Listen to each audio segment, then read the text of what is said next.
Studio 4, everyone. Joining us now is our good friend Jason Boyette. Stopped by to talk about another amazing article in the latest issue of Brick and Elm. Today, we're discussing the Amarillo music scene and the amazing conversations that you had with a couple of phenomenal people. We're talking about Scott Nelson, Woody Key, Chuck Alexander, Sweet Chuck, Mike Fuller, and Andy Chase. This had to be so much fun for you guys to put together. We wanted to cover Amarillo's music scene. This was obviously our cover feature in this magazine. And we've done this a couple of times in the past. We thought, what if we do an oral history? What if we bring together a bunch of interesting people, sit them all down in one room, press record, and just say, all right, tell me about this. So we got all those guys you just mentioned. Yeah. They're still performing here in Amarillo. Yep. They've been performing here. Some of them, like Scott and Woody, I mean, they were playing in high school in the late 60s, early 70s. So they're legends of the scene. They've seen everything. And we just said, hey, tell us some stories. And that was the shortest 3 hours of my life.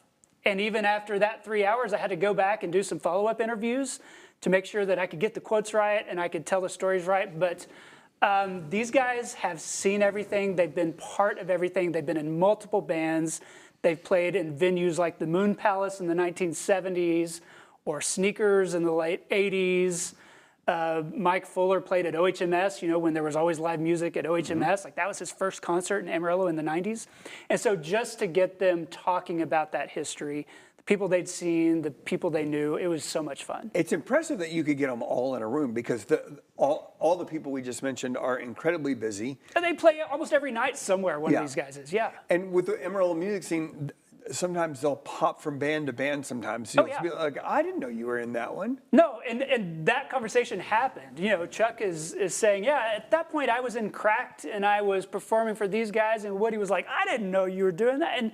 And so they've known each other for decades, and sometimes they still surprise each other. They finish each other's sentences. They've all played together.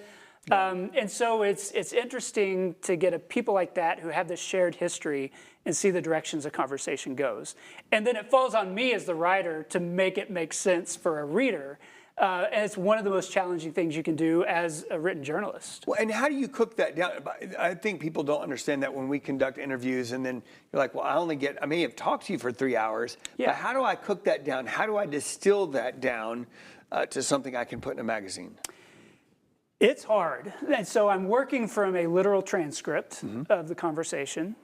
Obviously, I'm not using everything, but I can pick out pieces and paragraphs that are interesting, and those will be the words of Chuck Alexander. Yeah. And then I fill in some of the gaps as the editor, you know, saying, and then this happened, and then this happened, and then it was the 80s, and then you have some more quotes.